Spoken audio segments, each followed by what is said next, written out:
The shovel hit something metal, and Ryla stopped breathing. She had been digging in Sector 9 for 3 weeks now. 3 weeks of dirt, rust, and bones. 3 weeks of cataloging bullets and broken equipment from a war that ended before her grandmother was born. The Great Galactic War had turned this entire region into a graveyard, and Ryla's job was to give names to the nameless dead. She was Verity. Her species had 4 arms, compound eyes, and skin the color of burnt copper. A century ago, her people had faced extinction. An enemy fleet had come to wipe them out, and they had no weapons to fight back. They would have died, every last one of them, if not for the humans. The humans had come from across the galaxy. They had fought and bled and died on Verity's soil. They had saved her species, and then they had gone home to bury their own dead. Now, 100 years later, Ryla spent her days returning the favor. Every human soldier deserved a name. Every human soldier deserved to go home. She brushed away the dirt carefully. The object was a helmet. Combat helmet, standard infantry issue, scarred by plasma burns and cracked down the middle. She had found dozens like it. But when she lifted this one from the ground, something different happened. The visor flickered. Ryla nearly dropped it. The helmet was 100 years old. Nothing should work anymore. But there was a faint blue glow behind the cracked glass, and words forming on the display. "Find me." She stared at the words. They pulsed slowly, like a heartbeat. PFC, Danny Webb. A name. A rank. A soldier who had died in this mud a century ago. Grid 7-7-4, north coordinates. Somewhere out in the wilderness beyond the memorial zone. Somewhere no one had searched in decades. Find me. The message looped. It played again and again, patient and endless, as if it had been waiting all this time for someone to pick up the helmet and read it. Ryla sat down in the dirt. Her hands were shaking.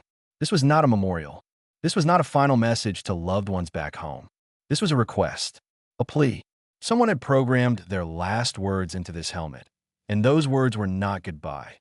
Those words were find me. She carried the helmet back to base camp as the sun set over the purple forests of Vareth 7. Dr. Nevin was waiting for her, an old human with gray hair and tired eyes. He had spent his whole life studying this war. His grandfather had died somewhere in these fields. Ryla showed him the helmet. She showed him the message. Doctor. Nevin watched the words pulse on the visor for a long time. When he finally spoke, his voice was quiet. "Danny Webb," he said. "I know that name." He was listed as missing in action. Body never recovered. "The message says to find him," Ryla said. "It gives coordinates. Those coordinates are deep in the wilderness. No roads. No trails. The area was never cleared after the war. Someone should look." Dr. Nevin studied her with those tired eyes. "The war ended 100 years ago. Whatever is out there has been out there for a century. It is not going anywhere." But Ryla could not stop looking at the helmet. She could not stop reading those words. Find me. This soldier had not written goodbye.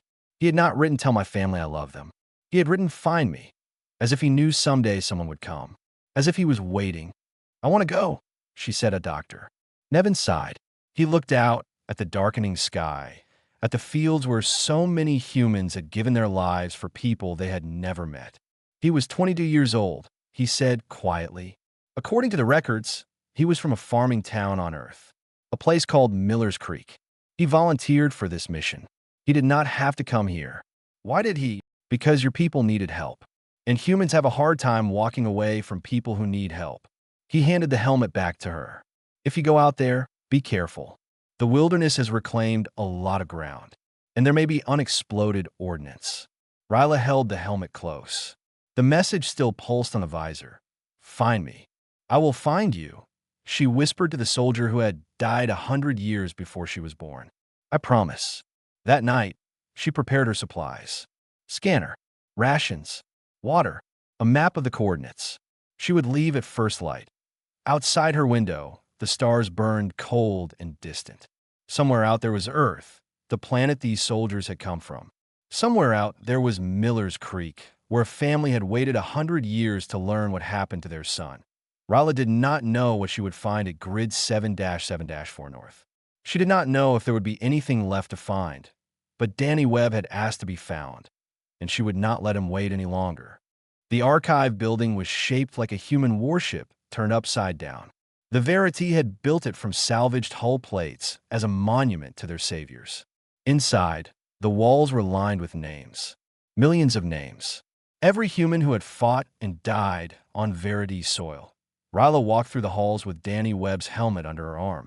The names stretched on forever. So many dead.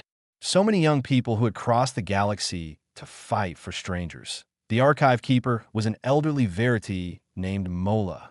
She had 8 legs now, the gift of extreme old age in their species, and she moved slowly between the towering shelves of records. When Ryla explained what she needed, Mola's compound eyes gleamed with interest. "Danny Webb," she said. "Yes. I remember searching for his file once before, many years ago. Someone else wanted to know what happened to him. Who? I do not remember. It was a long time ago." Mola pulled a data tablet from the shelf and handed it to Ryla. "This is everything we have." Ryla sat down at a reading table and opened the file. Private First Class Danny Webb. Age 22. Born in Millers Creek, Earth. Parents deceased. One younger sister named Lily. Volunteered for the Verity Relief Mission. Assigned to the 47th Combined Infantry Division. There was a photograph. Ryla stared at it for a long time. Danny Webb had been young. So young. He had brown hair and a crooked smile and eyes that looked kind even in a military portrait. She kept reading. The 47th Combined was assigned to Sector 9 during the final offensive. Their mission was simple. Hold the line while civilians evacuated. By time for the transport ships to escape, the battle had been brutal. Enemy forces outnumbered the defenders 10-1. The 47th held for 6 hours before they were forced to retreat. Most of the unit was killed. The survivors fell back to secondary positions and waited for reinforcement that never came. Danny Webb was listed as missing in action. His body was never recovered. Presumed dead, but Ryla noticed something strange. His status was updated 3 days after the battle ended. Someone had reported him missing later. Not during the fighting. After, she dug deeper into the files and found a single testimony from a survivor named Corporal Ruth Hastings. Webb was still alive when we fell back. He stayed behind. Said he had something to finish. We never saw him again. Ryla read those words 3 times. Danny Webb had survived the battle. He had been alive when his unit retreated. He chose to stay behind. Why? She searched for more information but found nothing. Ruth Hastings had died of old age 40 years ago. The other survivors were all gone now. No one was left to ask. Ryla looked at the photograph again. That crooked smile. Those kind eyes. What were you finishing, Danny Webb? What was so important that you stayed behind to die? She spent the rest of the day going through old mission reports and battle maps. Sector 9 had been chaos during those final days. Civilians were trapped everywhere. The evacuation routes were cut off. People were hiding in basements and tunnels, waiting for rescue that might never come. Then she found a note buried in a supply requisition form. Someone had requested extra rations for civilian shelter, location classified. The request was filed by PFC Danny Webb, a civilian shelter. Location classified. Extra rations. Danny had found survivors. He had found people hiding somewhere, and he had kept their location secret to protect them from the enemy. Ryla's hearts were beating fast now. All 4 of them, pounding her chest. Danny Webb did not stay behind to fight. He stayed behind to protect. She looked at the coordinates on his helmet. Grid 7-7-4 north. That was where he wanted her to go. That was where he had hidden them. But the war ended 100 years ago. If civilians survived, they would have come out of hiding long ago. They would have been rescued. Their names would be in the record somewhere. Unless they did not survive. Unless they were still down there in whatever shelter Danny had found for them, waiting for a rescue that never came. Ryla packed her bag that night. She would leave at dawn. She would follow the coordinates into the wilderness and find out what happened to Danny Webb and the people he died protecting. The helmet sat on her desk, still displaying that endless message. "Find me." "I am coming," she said to the young soldier in the photograph. "I will find you. I will find all of you." Outside, the twin moons of Verith, 7 rose over the memorial fields. Somewhere beneath that silver light, 100 years of secrets waited to be uncovered, and Ryla would not rest until she knew the truth. The forest had swallowed the war. Ryla walked through trees that had grown from soil soaked in blood. Purple leaves blocked out the sun. Vines wrapped around the rusted skeletons of war machines. A century of rain and wind and growing things had buried the battlefield under layers of green and violet, but the scars remained. Craters filled with stagnant water. Bunker walls half collapsed and covered in moss. The occasional glint of metal beneath the undergrowth, fragments of weapons and armor slowly returning to the earth. She had been walking for 2 days. The coordinates led deeper into the wilderness than anyone had gone in decades. No roads, no trails, just endless forest and the ghosts of a war that had ended before she was born. Danny's helmet hung from her pack. She had figured out how to access its memory banks, and now his voice kept her company as she walked. The first recording had been made early in the war. Danny sounded young and nervous. Day 1 on Vareth 7. This place is strange. The trees are purple and the sky is green and the people have 4 arms. But they're kind. They brought us food, even though they have almost nothing left. An old female gave me a blanket because she thought I looked cold. These are good people. I understand now why we came. Ryla played the next recording as she climbed over a fallen tree. Week 3. The fighting is bad. We lost 6 people yesterday. I keep thinking about home. Mom used to make this stew when it rained, with potatoes and carrots and beef. I would give anything for a bowl of that stew right now. I miss the smell of the farm after a storm. His voice cracked on the last word. Ryla felt her throat tighten. She played another recording. Month 2. We helped evacuate a village today. There were children, little ones with big eyes who did not understand why they had to leave their homes. One of them gave me a drawing. It is supposed to be me, I think. Tall and strange with only 2 arms. I'm keeping it in my pocket. I want to bring it home and show my sister. Ryla stopped walking. She pulled the helmet from her pack and looked at the cracked visor. Somewhere inside was a child's drawing, 100 years old, given to a soldier who never made it home. She kept going. The terrain grew rougher as she approached the coordinates. Steep hills, deep ravines. The forest was thicker here, older, as if the trees had been growing undisturbed since the war ended. Then she found the first sign of Danny's passage. IT was a marker carved into a rock. 3 letters, DW. His initials, an arrow pointing north. She followed the markers through the forest. Danny had left a trail. He had wanted someone to find this path. Another recording played. I found something today. A tunnel system, old mining shaft from before the war. There are people hiding inside. Verity, civilians. 47 of them. Mostly children and old ones. They are scared. They've been down there for weeks with almost no food. Ryla's hearts were pounding. I cannot tell anyone where they are. The enemy has listening posts everywhere. If I radio for help, they will find the tunnel. I have to keep them safe until the evacuation is complete. I have to protect them. She found another marker. Another arrow. She was getting close. The final recording before the battle made her stop in her tracks. I am staying behind. My unit is retreating, but I cannot leave. Those children are depending on me. If I go, no one will protect them. The enemy is everywhere. I have to hold them off until the war ends. I have to give those people a chance. His voice was calm. Too calm.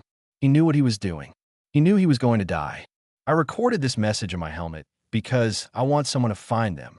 Even if I do not make it, someone needs to know they are down there. Grid 7-7-4 north. Find me. Find them. Please. The recording ended. Ryla stood in the fading light of sunset, tears running down her face. Danny Webb had been 22 years old. He had a sister waiting for him at home. He had dreams of his mother's stew and drawings from children in his pocket. And he had chosen to stay behind and die so that 47 strangers could live. She looked at her scanner. The coordinates were just ahead. Another kilometer through the trees. Whatever she found there, she would make sure the galaxy knew what Danny Webb had done. She owed him that much. She owed him everything. The bunker entrance was almost invisible under a century of growth. Ryla found it as the last light faded from the sky. A metal door set into the hillside, covered in vines and moss, sealed shut with debris piled against it from the outside. Someone had blocked this door deliberately. Someone had not wanted it opened. But it was the area around the entrance that made her stop breathing. Spent ammunition casings cover the ground. Thousands of them. Tens of thousands. They carpeted the earth like fallen leaves, brass and steel glinting in her flashlight beam. Makeshift barricades had been built from rocks and fallen trees. Scorch marks blackened the hillside where plasma fire had struck. This was where Danny Webb had made his last stand. Ryla walked through the evidence of his battle. She found places where he had dug in, shallow trenches scraped into the dirt. She found spots where he had been wounded, old bloodstains long since faded to brown. She found the remains of field rations, empty water containers, medical supplies used down to the last bandage. He had fought here alone, for days, against an army. She pulled the helmet from her pack and accessed the final recordings that Danny's voice was different now. Tired, strained, the voice of a man running on nothing but willpower. Day one outside the bunker. They found us. Enemy patrol spotted me bringing supplies to the entrance. I managed to drive them off, but they will be back. I sealed the door from outside. If I go in with them, the enemy will dig us out. If I stay out here, they will focus on me instead. Ryla looked at the sealed door. Danny had locked those people inside to protect them, and then he had stayed outside to draw the enemy's attention away. Day two. They hit me hard this morning. 30 of them, maybe more. I held the ridge for 6 hours. Killed a lot of them. They killed some of me too. Took a round in the leg, another in the shoulder. Patched myself up best I could. The bunker is still safe. That is all that matters. She found a ridge he was talking about. A small hill overlooking the bunker entrance. Perfect defensive position. Danny had turned it into a fortress of desperation, fighting with whatever he had left. Day three. Running low on everything. Ammo. Food. Hope. But the guns are stopping in the distance. The big guns, the artillery. That means the war is ending. Either we won or we lost. Either way, it will be over soon.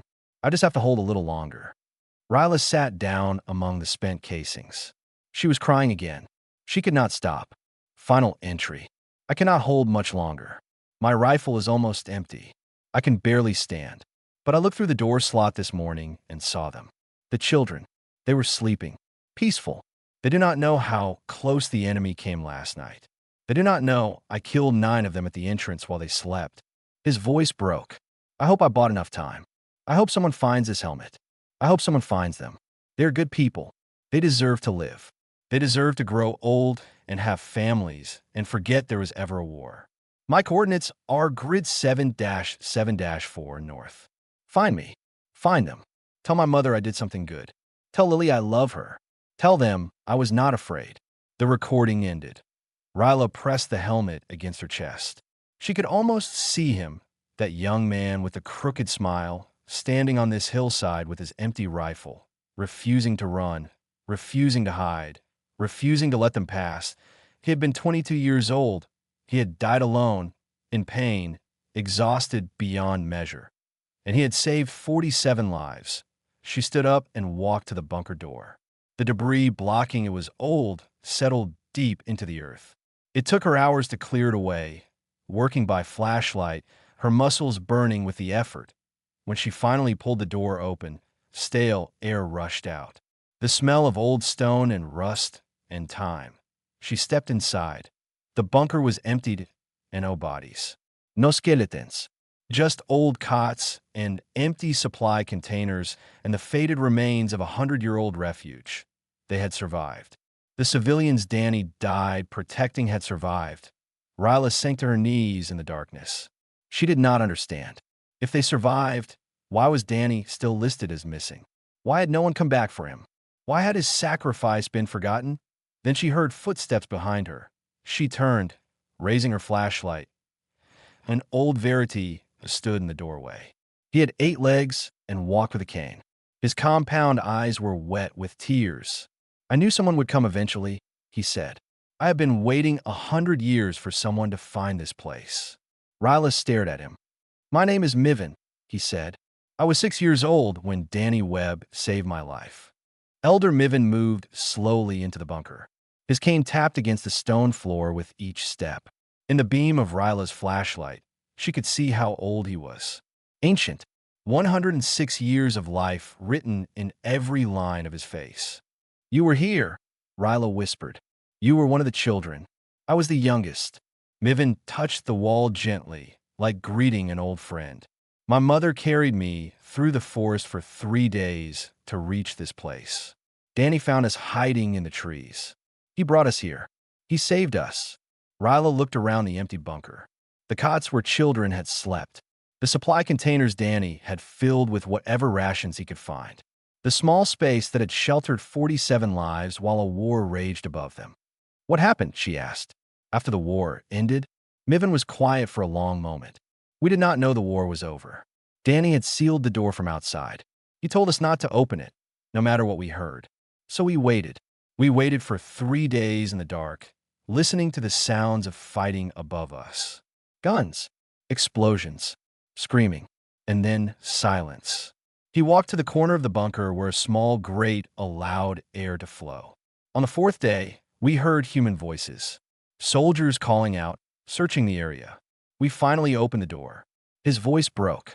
Danny was there, sitting against the entrance, his rifle across his lap, facing the forest. He looked like he was sleeping, but he was cold. He had been dead for hours, maybe since the night before. Ryla felt her heart crack. "He never left his post," Miven said. "Even after the fighting stopped, even after the enemy retreated. He sat there guarding us until his body gave out." Ryla looked at the helmet in her hands. "The last message Danny ever recorded. Find me. We buried him here," Miven continued. "Right outside the door, he died protecting. We did not have tools, so we used our hands. It took us all day, 47 of us digging in the dirt to give one human a proper grave. But his helmet," Ryla said. "He was not wearing it. It was gone. We found his armor, his weapon, his pack, but not the helmet. We thought it had been destroyed in the fighting. We did not know he had hidden it somewhere else." Ryla understood now. Danny must have removed his helmet during the final assault. It had been blown clear of his position, buried under debris. He had recorded his message and left it where someone might find it, a beacon calling out across the years, "Find me." Not his body. His body was already found, already buried. Find me meant something else. He wanted his story told, Ryla said quietly. He wanted people to know what happened here. Miven nodded. Tears were streaming down his face now. "I have spent my whole life trying to honor him. I became an elder. I pushed for the memorial zones. I helped create the archaeological program. I wanted the galaxy to remember what humans did for us. But I could never tell Danny's story because no one knew where to find this place. We were children when it happened. We did not know the coordinates. We did not know how to lead anyone back." He looked at the helmet. His message was the missing piece. The proof. The location. Everything I needed to finally give him the recognition he deserved. Ryla handed the helmet to him. Miven took it with shaking hands. He pressed it against his chest like a sacred relic. "I was 6 years old," he whispered. "I did not understand what was happening. But I remember Danny. He had a kind face. He gave me a candy bar from his rations. It was the sweetest thing I had ever tasted." Ryla thought of the young man in the military photograph. The crooked smile. The kind eyes. "He was 22, she said. "I am 106. I have lived an entire life because that boy decided I was worth dying for." Miven looked at the bunker door. "We all did. All 47 of us. We had children. Our children had children. Hundreds of lives that exist because of Danny Webb." Ryla activated her emergency beacon. The signal would reach the authorities within hours. Teams would come. Danny's grave would be properly marked. His story would finally be told. "I want to meet his family," Miven said. "If any of them are still alive. I want to look them in the eyes and tell them what their son did, what their brother did. I want them to know he was not alone when he died. We were right here on the other side of that door, and we never forgot him." Ryla put her hand on his shoulder. "We will find them," she promised. "We will bring them here." Outside, the first light of dawn was breaking through the trees. A new day on Vareth 7. The first day of Danny Webb's story finally being told. He had waited 100 years, but the waiting was over now. 1 week later, 3,000 people gathered at the bunker site. They came from across Varith 7. Families of the survivors, government officials, historians, and journalists. Soldiers from the Human Memorial Corps, dressed in formal uniforms with medals gleaming in the afternoon sun. And at the center of them all, a small group who had traveled farther than anyone, Danny Webb's family. His sister Lily had died decades ago, but she had children, and her children had children. Now Danny's grandniece Sarah stood at the edge of the grave with tears running down her face. She was young, barely older than Danny had been when he died, with the same brown hair and the same kind eyes. Ryla watched from the crowd as Elder Miven approached her. The old Verity moved slowly, leaning on his cane, but his voice was strong when he spoke. "My name is Miven. I was 6 years old when your uncle saved my life." Sarah could not speak. She just stared at this ancient creature who had known Danny, who had been held in Danny's arms, who had eaten candy from Danny's rations. "He was brave," Miven said. "Not the loud kind of brave. The quiet kind. The kind that stays when everyone else runs. The kind that puts strangers before self.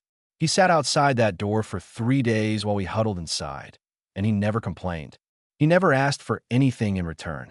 He just protected us." Sarah finally found her voice. "My grandmother used to talk about him. She said he was the kindest person she ever knew.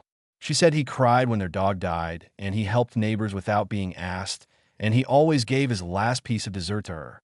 "That sounds like the Danny I knew," Miven said. "Even in war, even facing death, he was kind." The ceremony began. Soldiers fired a salute into the sky. A flag was draped over the simple stone marker that now stood above Danny's grave. Speeches were given. Stories were told, but the moment Ryla would remember forever came at the end. Elder Miven stepped forward with Danny's helmet. The cracked visor still displayed that same message, pulsing like a heartbeat. "Find me." Miven placed the helmet on a pedestal beside the grave. Then he pressed a button, and the message changed. "Found." The crowd was silent. Then, slowly, someone began to clap. The applause spread through the gathering like a wave, growing louder and louder until it echoed off the hills where Danny had made his last stand. Sarah accepted the folded flag from the honor guard. She held it against her chest the same way Miven had held the helmet. "My family always knew he died in the war," she said into the microphone. "We never knew he died saving 47 lives. We never knew he held off an army alone so that children could sleep safely. Thank you for telling us. Thank you for finding him." After the ceremony, Ryla walked to the grave. The crowd had cleared. The sun was setting over the purple forest. She stood alone with Danny Webb for the first time since this journey began. "I found you," she said quietly, "just like you asked." The helmet on the pedestal still glowed. "Found. Your story will not be forgotten. Not ever. Every child on Varith 7 will learn your name. Every human who visits will know what you did. You will be remembered for as long as our species exist." Both of them. She reached out and touched the stone marker. "Thank you, Danny. Thank you for staying. Thank you for protecting people you did not know. Thank you for being human." She turned and walked away through the fading light. Behind her, the memorial stood in silence. A simple stone, a battered helmet, a message that had waited 100 years to be answered. The plaque at the base of the memorial read, PFC Danny Webb. Earth, Miller's Creek. Vedat 7, Sector 9. Age 22 that he asked us to find him. We found a hero. Ryla returned to her work the next day. She dug in the dirt of old battlefields, cataloging the dead, giving names to the nameless. But now she wore something new on her uniform, a small pin shaped like a combat helmet. Other archaeologists started wearing them too. Then soldiers, then civilians. Within a year, the pin became a symbol across Verity space. A reminder of what one person could do. A reminder of what humanity meant. Danny Webb had died alone on a hillside 100 years ago, but he would never be alone again. His message had been heard, his story had been told, and somewhere across the vast distance of stars, in a small farming town called Miller's Creek, a memorial now stood in the town square. A statue of a young soldier looking toward the sky, and beneath it, the same words that glowed on a helmet half a galaxy away. Find me, found.